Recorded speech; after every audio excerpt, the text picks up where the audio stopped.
வீடியோவை பார்க்குற அனைத்து நண்பர்களுக்கும் வணக்கம். ஸோ இந்த வீடியோவில் நம்ம ஒரு 5 செட் அரித்மெட்டிக் ப்ராப்ளம் அப்படிங்கிறத பார்க்க போகிறோம்.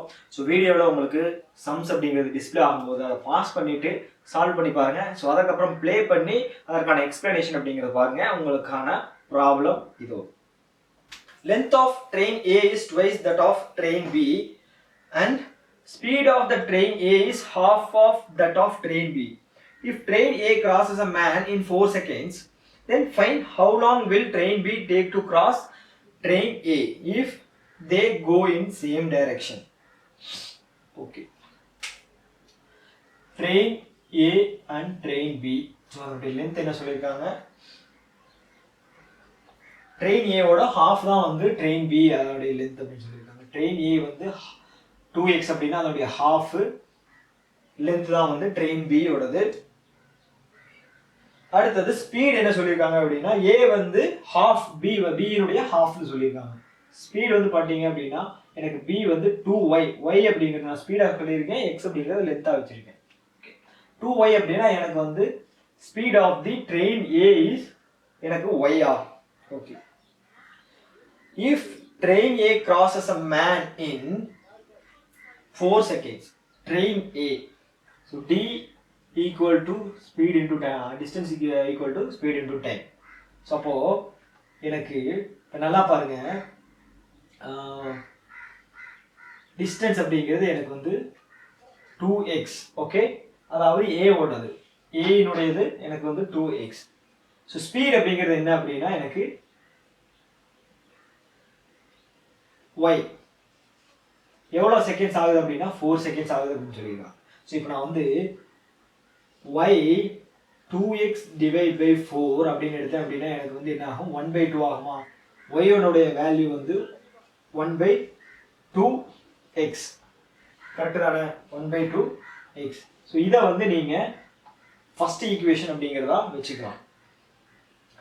தென் என்ன சொல்லியிருக்காங்க, so train A and train B ஒரு டைரக்ஷனில் போகும்போது அது கிராஸ் பண்ணிக்கிறதுக்கான டைம் அப்படிங்கிறது என்னவா எடுத்துக்கும் சொல்லியிருக்காங்க.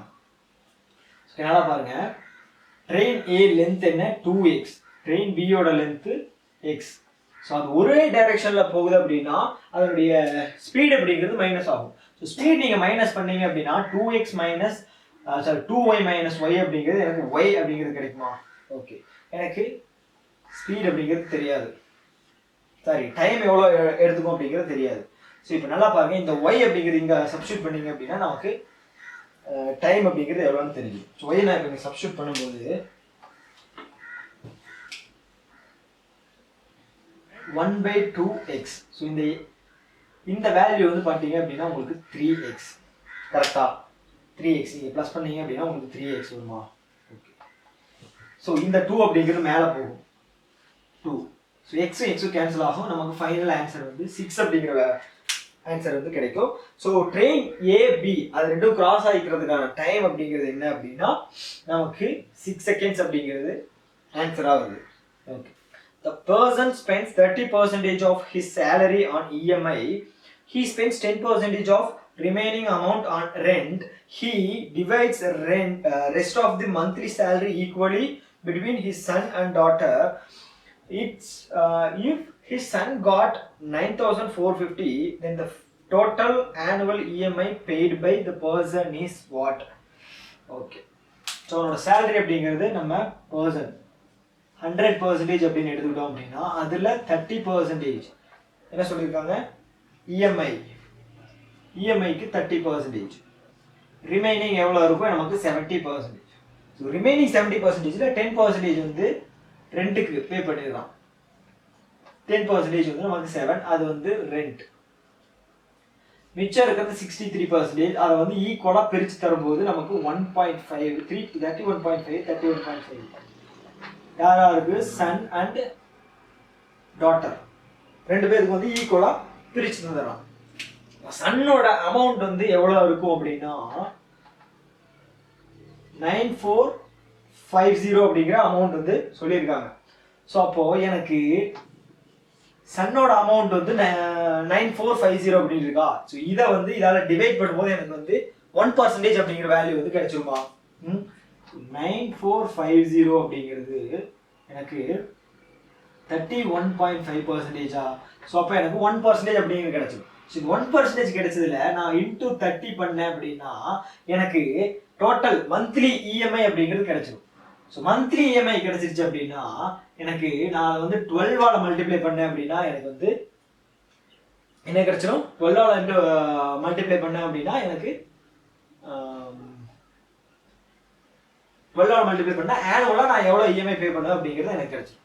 இப்போ 31.5 அப்படிங்கிறத நீங்க பாருங்க, இது 3ஆல மல்டிப்ளை பண்ணீங்க அப்படின்னா உங்களுக்கு 94.5 அப்படிங்கிறது வருமா? ஸோ கேன்சல் பண்ணீங்க அப்படின்னா உங்களுக்கு 30, மிச்சம் ஒரு 0 0. ஸோ இங்க 300 into 30 into 12 அப்படிங்கிறது annual EMI amount. Okay, so எவ்வளோ வரும்? 3 into 3 9, 9 into 12 108, 1 2 3 3 savers. ஸோ 1,08,000 ரூபா நான் வந்து வருஷத்துக்கு இஎம்ஐ அப்படிங்கிறது நான் பே பண்ணுவேன். ஓகே, ஸோ உங்களுக்கான next sum, speed of the stream of river is 20% of speed of the boat in downstream. Okay, and time taken to cover 48 kilometre in upstream is 4 hours. And the speed of the boat in still water is equal to speed of the train A, which crosses standing man in 36 seconds. Okay. Then find length of the train A. Okay. So train வந்து mix பண்ணி கொடுத்துருக்காங்க, ட்ரெயினையும் போட்டையும் வந்து mix பண்ணி தந்திருக்காங்க. So ரெண்டுக்கும் ஒரே formula தான். Okay, என்ன சொல்லியிருக்காங்க அப்படின்னா ஸ்பீட் ஆஃப் த ஸ்ட்ரீம் வந்து எவ்வளோ அப்படின்னா 20% அப்படின்னு சொல்லியிருக்காங்க. 20% அப்படின்னு சொல்லியிருக்காங்க. Speed of the boat in downstream. So டவுன் ஸ்ட்ரீமில் போட்டோட ஸ்பீடு வந்து 5x அப்படின்னா எனக்கு அதனுடைய ஸ்ட்ரீம் அப்படிங்கிறது எனக்கு எக்ஸ்ன்னு வருமா? ஏன்னா டவுன் ஸ்ட்ரீமில் போட்டோட ஸ்பீடு வந்து எனக்கு 5x, அதனுடைய 20% தான் வந்து எனக்கு ஸ்ட்ரீம். ஸோ அப்போ எனக்கு வந்து வெறும் எக்ஸ். ஓகே, ஸோ என்ன சொல்லியிருக்காங்க அப்படின்னா போட்டோட ஸ்பீடு அப்படிங்கிறது டவுன் ஸ்ட்ரீமில் போகும்போது 5x அப்படின்னா போட்டோட ஸ்பீடு அப்படிங்கிறது தனி. டவுன் ஸ்ட்ரீமில் போட் வந்து போய்கிட்டு இருக்கும்போது உங்களுக்கு வந்து வாட்டரோட ஸ்பீடு அப்படிங்கிறதும் ஆட் ஆகும். ஓகே, வாட்டரோட ஸ்பீடு அப்படிங்கிறது ஆட் ஆகும்போது தான் வந்து உங்களுக்கு வந்து 5x அப்படிங்கிற வேல்யூ சொல்லியிருக்காங்க. ஸோ அப்போது எனக்கு வெறும் போட்டோட ஸ்பீடு அப்படிங்கிறது வேணும் அப்படின்னா நான் வந்து இந்த ஸ்ட்ரீம் அந்த வாட்டரோட ஸ்பீடை வந்து கட் பண்ணேன் அப்படின்னா எனக்கு வந்து ஆக்சுவலாக போட்டோட ஸ்பீடு அப்படிங்கிறது எனக்கு தெரிஞ்சிடும். ஸோ இது வந்து வாட்டரோட ஸ்பீடு மைனஸ் பண்ணால் எனக்கு 4x அப்படிங்கிற வேல்யூ கிடைக்குமா? ஓகே, 4x அப்படிங்கிற வேல்யூ இது என்ன? போட்டோட ஸ்பீடு. ஓகே, போட்டோட ஸ்பீடு வந்து நான் வந்து எக்ஸ்ன்னு வச்சு, எக்ஸ் வேண்டாம் ஏன்னு வச்சுக்கிறேன். ஸ்ட்ரீமோட ஸ்பீடு வந்து நான் பின்னு வச்சுக்கிறேன். Okay, and time taken to cover the 48 kilometer upstream is 4 hours.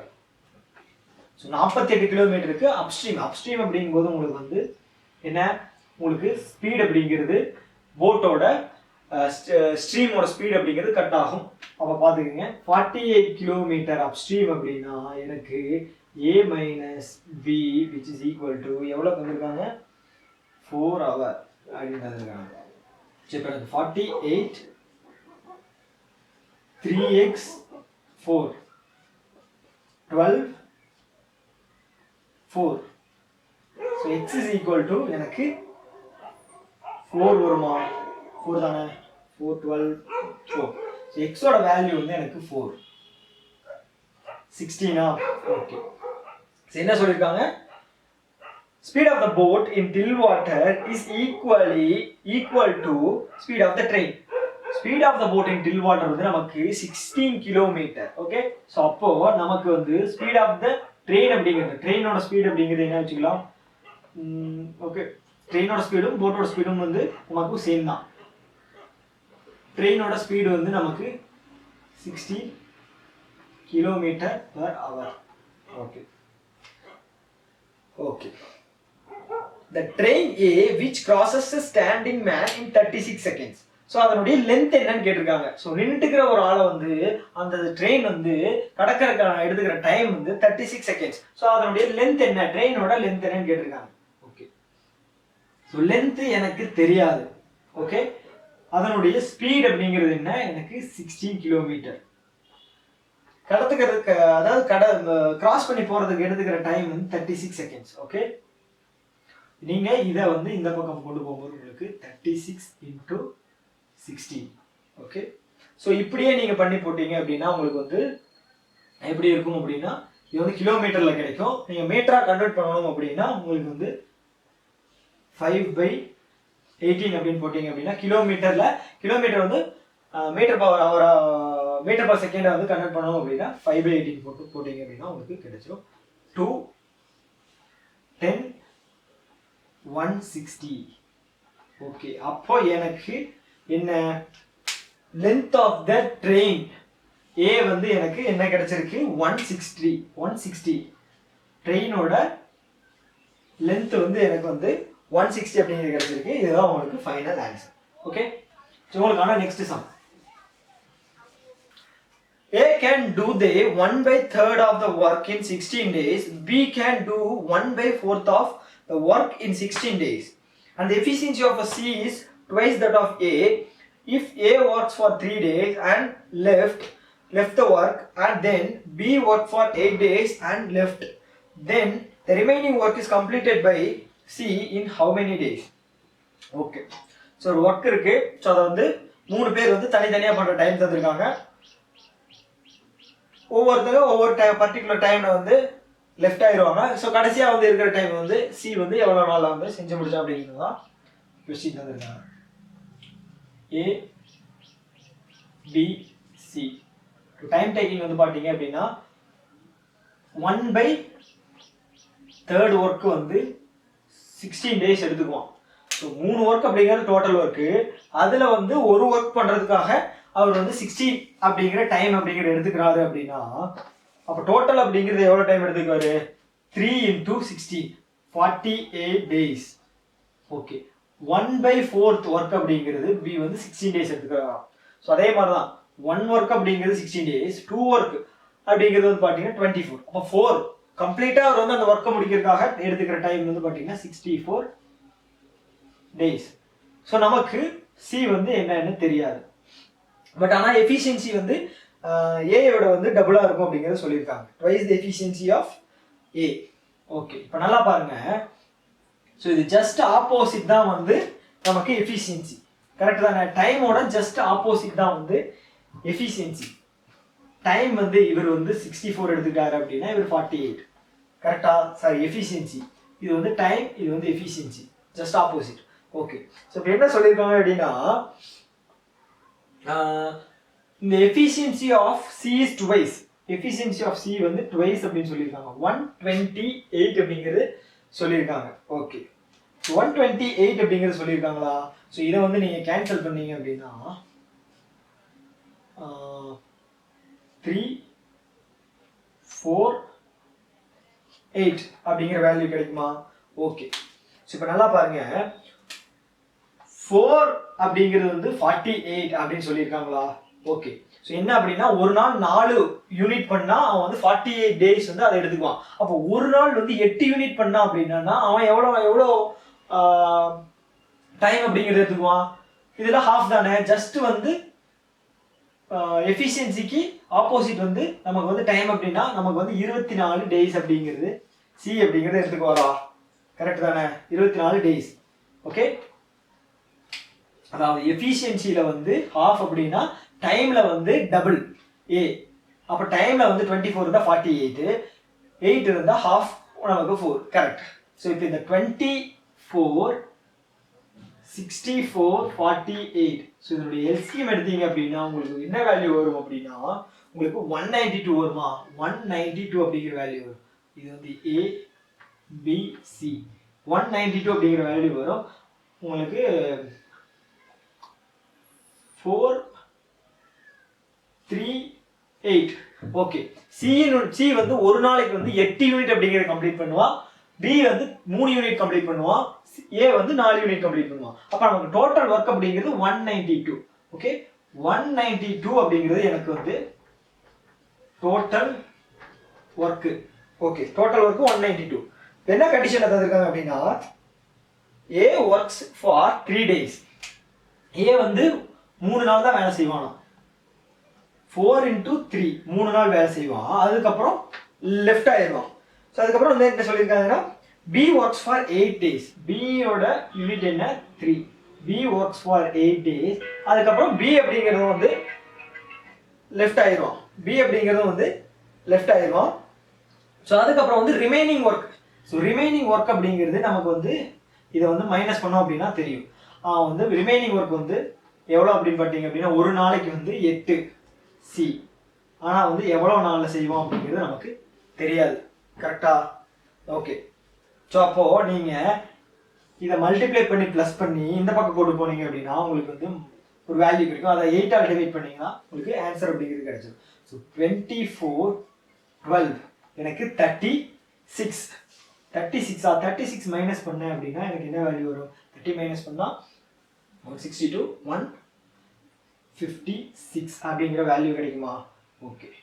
So இதை வந்து 8ஆல் டிவைட் பண்ணால் எனக்கு வந்து டைம் டேக்கிங் டோட்டல் டேஸ் அப்படிங்கிறது எனக்கு என்னென்னு கிடைச்சிடும். 8ஆல் டிவைட் பண்ணால் 1 உங்களுக்கு வந்து 76 அப்படின்னா 9 5. ஸோ மிச்சம் இருக்கிற ஒர்க்கை சி வந்து 19 நாள் எடுத்துக்கிட்டு அந்த ஒர்க்கை வந்து கம்ப்ளீட் பண்ணுவான். ஸோ இப்போ எனக்கு ஆன்சர் என்ன? 19.5 day C completed the remaining work. Okay, அவ்வளோதான்.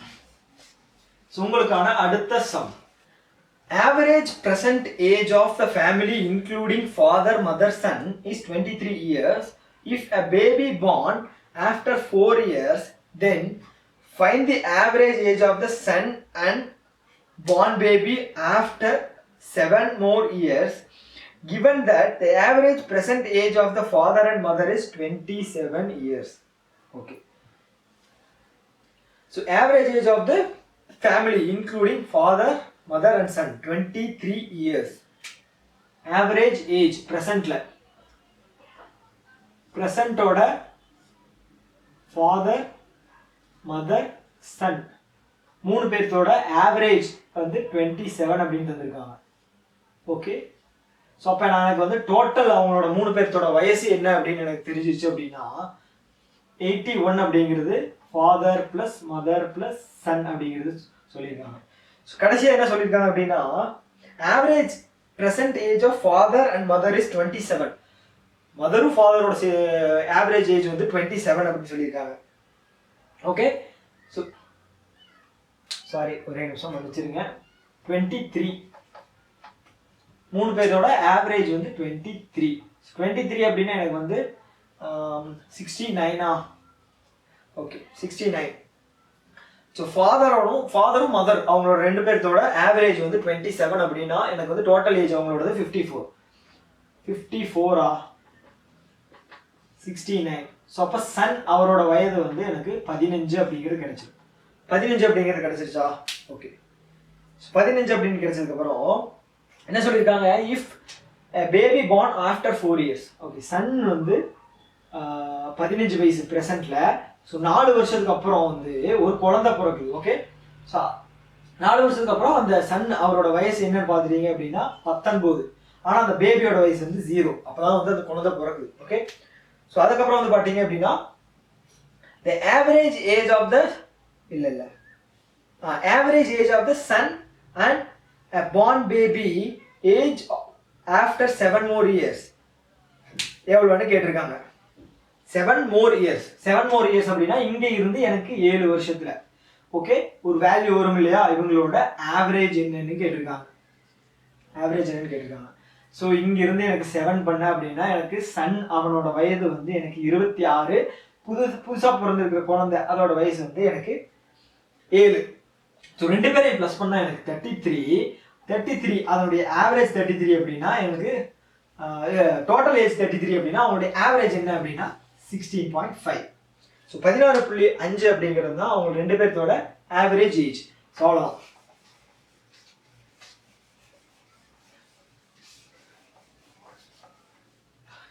ஸோ ஹோப்ஃபுல்லி இந்த வீடியோ வந்து உங்களுக்கு யூஸ்ஃபுல்லாக இருந்திருக்கும்னு நம்புறேன். ஸோ அப்படி யூஸ்ஃபுல்லாக இருந்துச்சு அப்படின்னா நம்ம சேனலை தொடர்ந்து ஃபாலோ பண்ணுங்க. ஸோ இப்போ நம்ம சேனலுக்கு வந்து நீங்கள் புதுசு அப்படின்னா மறக்காமல் நம்ம சேனலை சப்ஸ்கிரைப் பண்ண மறந்துடாதீங்க. பாய்.